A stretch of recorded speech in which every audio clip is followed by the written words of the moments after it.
En cette période charnière, nos regards se tournent avec une intensité particulière vers le 8 août, date emblématique de l'ouverture du puissant portail du Lion 8-8.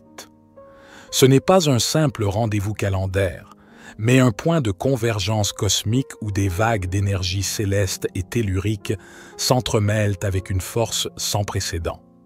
Ce portail annuel, où le Soleil s'aligne avec l'étoile Sirius et la ceinture d'Orion, agit comme un amplificateur divin, déversant une infusion directe de fréquences de haute dimension sur notre planète.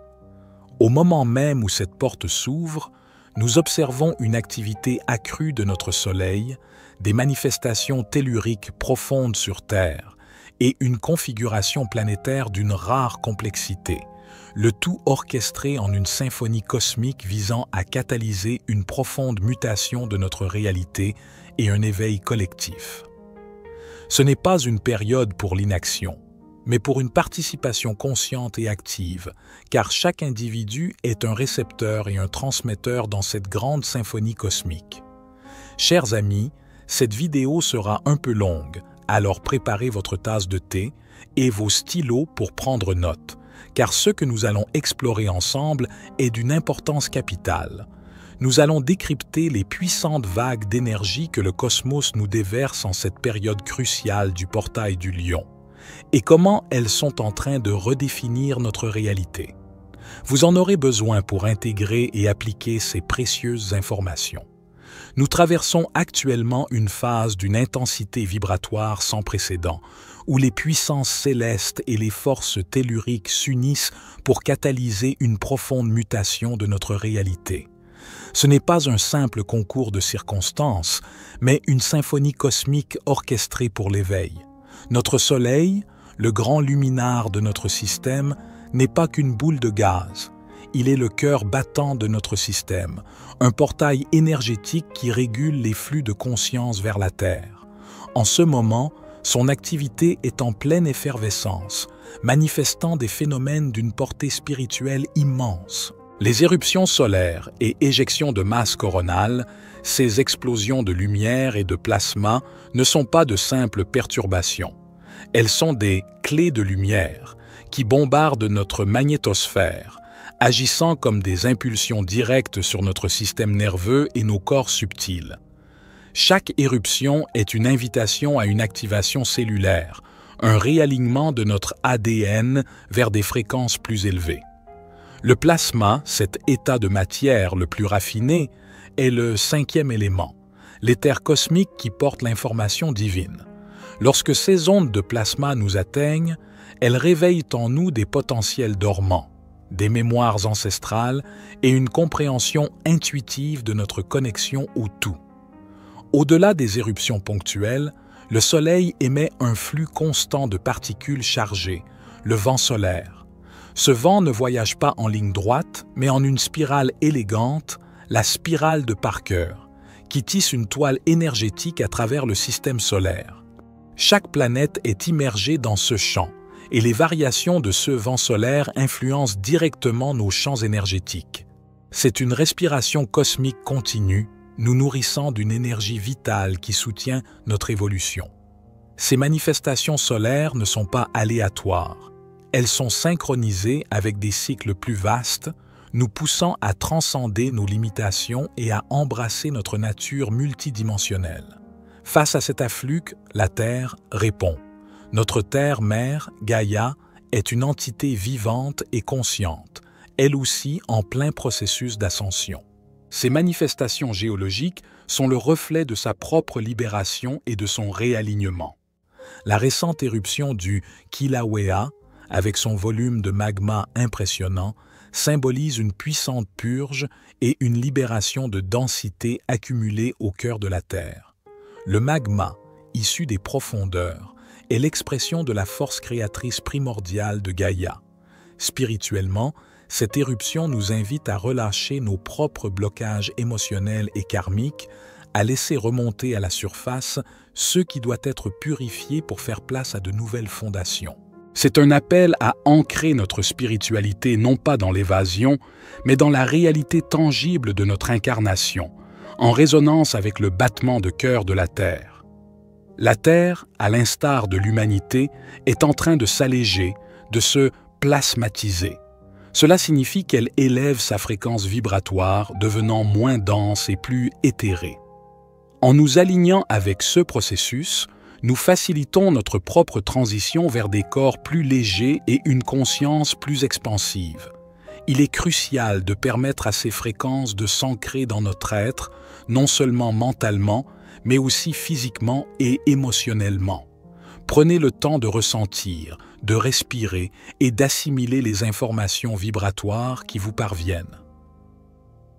La période actuelle est marquée par des alignements planétaires d'une rare puissance, créant des portails énergétiques qui amplifient les influences solaires et telluriques. Le 8 août marque l'ouverture du célèbre portail du Lion, un événement annuel où le Soleil s'aligne avec l'étoile Sirius et la ceinture d'Orion. Le Lion, archétype solaire, représente la force, le courage, la conscience christique et la souveraineté. Ce portail est une infusion directe d'énergie de haute fréquence de Sirius, la grande étoile bleue, considérée comme le siège de la conscience christique universelle. C'est un moment propice à l'activation de notre propre lumière solaire intérieure, à l'éveil de notre leadership spirituel et à l'intégration de notre divinité. Les événements historiques qui se produisent souvent autour de cette date ne sont pas des coïncidences, mais des marqueurs de l'intensité de ce portail, catalysant des changements majeurs. Saturne et Neptune en quasi-conjonction. Ces deux géants, Saturne, structure, discipline, réalité concrète, karma, et Neptune, spiritualité, rêve, illusion, dissolution, l'océan de l'inconscient, sont en quasi-conjonction, un cycle synodique d'environ 35 à 37 ans. Cet alignement crée une tension créatrice. La dissolution des vieilles structures, Neptune, est confrontée à la nécessité de construire de nouvelles fondations, Saturne. C'est une période où les illusions collectives peuvent s'effondrer, révélant la vérité spirituelle sous-jacente. Pour l'individu, cela invite à ancrer ses aspirations spirituelles dans la réalité, à manifester ses rêves tout en purifiant ses croyances limitantes. Uranus et Pluton en trigone harmonieux. Uranus, changement soudain, éveil, innovation, rébellion divine, chaos créateur. Et Pluton, transformation profonde, mort et renaissance, pouvoir, purification de l'ego, sont en trigone, 120 degrés, un aspect d'harmonie et de flux facile. Cette configuration facilite une transformation profonde et radicale sans la résistance habituelle. C'est une invitation à embrasser le changement, à démanteler les vieilles peaux et à renaître de nos cendres avec une conscience élargie. La configuration en cerf-volant.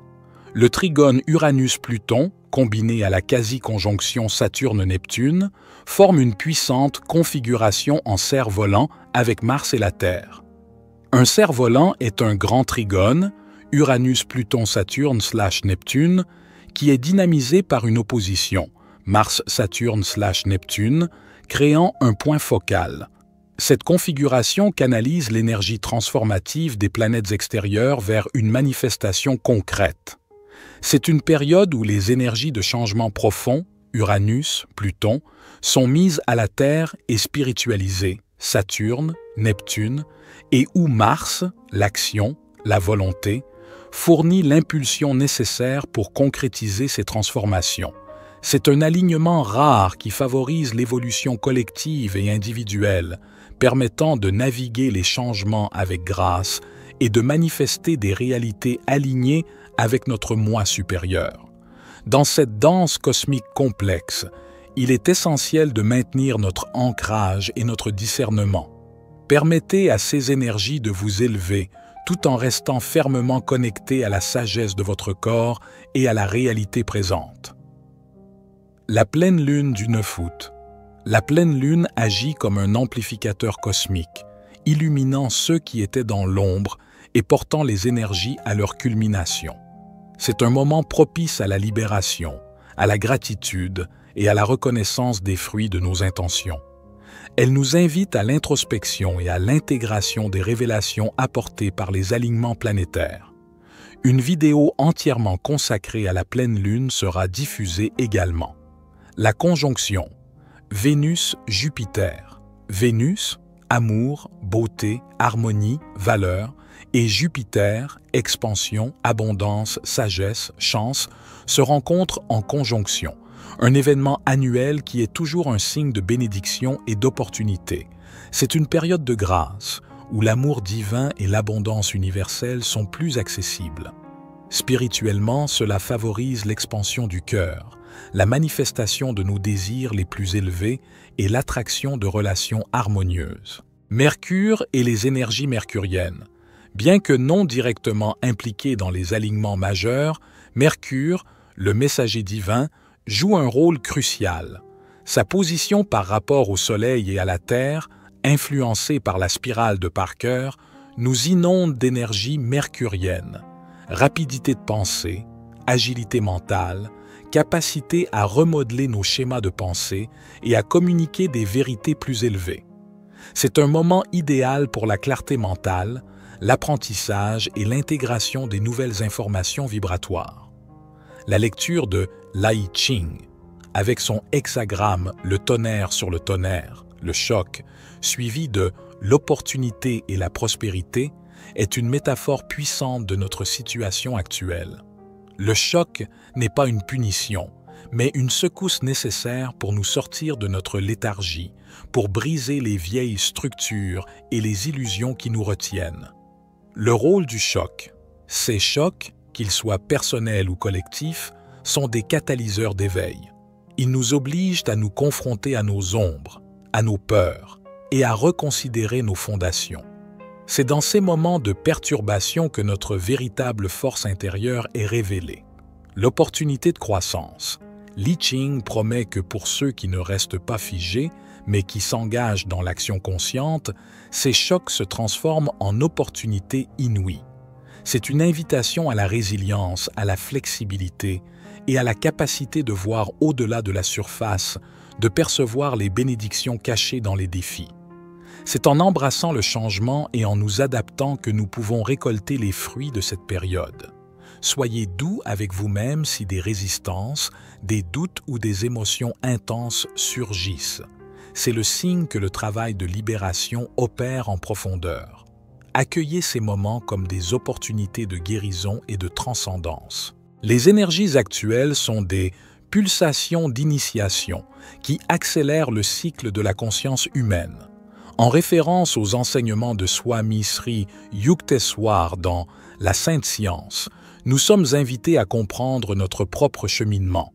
Pour mieux comprendre ce cheminement, nous pouvons distinguer plusieurs états du cœur, chacun représentant une étape clé dans l'évolution de la conscience.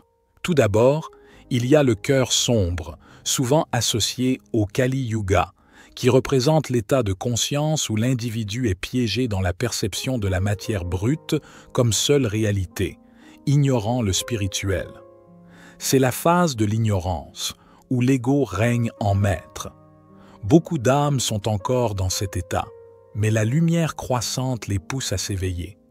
Ensuite vient le cœur propulsé, qui marque l'éveil initial, la soif de vérité, la recherche d'un guide, guru externe ou interne.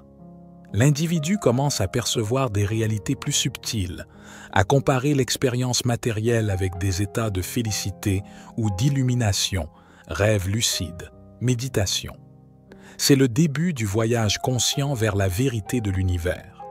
Enfin, les états du cœur stable, dévoué et pur représentent des niveaux croissants de raffinement de la conscience, où l'individu s'aligne de plus en plus avec sa nature divine, cultivant la sagesse, la compassion et l'amour inconditionnel. Au-delà de ces états du cœur, Swami Sri Yukteswar nous guide à travers les 7 sphères de l'existence, nous aidant à discerner les différentes dimensions de la réalité. Il est crucial de comprendre que les sphères matérielles, matière brute, matière fine, pôle magnétique, électricité, représentent le domaine ou même la perception des énergies subtiles, des auras ou des phénomènes de la météo spatiale, vent solaire, champ magnétique, se situent encore dans le domaine de la réalité matérielle, bien que plus raffinée. Ce ne sont pas encore les royaumes purement spirituels. L'univers matériel est vaste et complexe, et la compréhension de ces aspects subtils est une étape nécessaire, mais pas la destination finale. La porte, sphère des magnets et atomes quantiques, est le seuil, le point de jonction entre le matériel et le spirituel. C'est en explorant le niveau quantique de la réalité que l'on commence à entrevoir l'interconnexion de toutes choses et la nature vibratoire de l'existence. Au-delà de cette porte quantique, les sphères spirituelles, réflexion spirituelle, Saint-Esprit / Esprit universel, Dieu, marquent le véritable début du voyage spirituel. C'est ici que l'on active la conscience christique en soi. Non pas une adoration externe d'une figure, mais une activation intérieure de l'amour inconditionnel, de la sagesse et de la compassion qui étaient incarnées par le Christ. C'est par cette activation que l'on peut s'immerger dans l'esprit universel, l'unité de toute conscience, et finalement fusionner avec la substance éternelle de Dieu. La phrase « nul », s'il ne naît d'eau et d'esprit, ne peut entrer dans le royaume de Dieu, Jean 3, verset 5, prend tout son sens ici. L'eau, dans sa structure cristalline et ses propriétés électromagnétiques, est le véhicule de l'information et de la vitalité dans notre corps. La naissance d'eau fait référence à la purification et à la restructuration de l'eau cellulaire de notre corps, permettant une meilleure conductivité des énergies spirituelles. La naissance d'esprit est l'activation de la conscience christique intérieure. Jésus, en disant « Je suis le chemin, la vérité, la vie, nul ne vient au Père que par moi », ne parle pas de sa personne physique, mais du chemin de la conscience christique qu'il a incarné. C'est en suivant ce chemin intérieur de purification et d'activation que nous pouvons, nous aussi, atteindre l'esprit universel et l'unité avec le divin. Face à cette convergence d'énergie, notre rôle est de devenir des co-créateurs conscients. Méditation et activation du plexus solaire. Le plexus solaire est notre centre de pouvoir et de manifestation. En le visualisant comme un soleil intérieur, pulsant et rayonnant, nous activons notre capacité à manifester nos intentions et à rayonner notre lumière. L'utilisation de bols chantants, 432 Hz, de diapason et de la voix, le son « Om », peut amplifier cette activation, harmonisant nos corps énergétiques. Écoutez son intuition. Dans cette période de flux intense, la confiance en notre savoir intérieur est primordiale. Notre intuition est notre boussole divine. Même si les messages semblent bizarres ou illogiques, ils sont souvent des guidances essentielles pour naviguer les changements. Gratitude et intention. Cultiver la gratitude pour les leçons et les opportunités et poser des intentions claires et alignées avec notre moi supérieur sont des pratiques puissantes pour co-créer une réalité plus harmonieuse. Cette période est un cadeau, une opportunité d'accélérer notre évolution. En embrassant ces énergies avec conscience, nous participons activement à la création d'une nouvelle terre et à l'éveil collectif. Restez ancrés, ouvrez votre cœur et votre esprit et permettez à la lumière divine de vous guider. C'était David, pour la sagesse infinie. Soyez bénis, mes amis.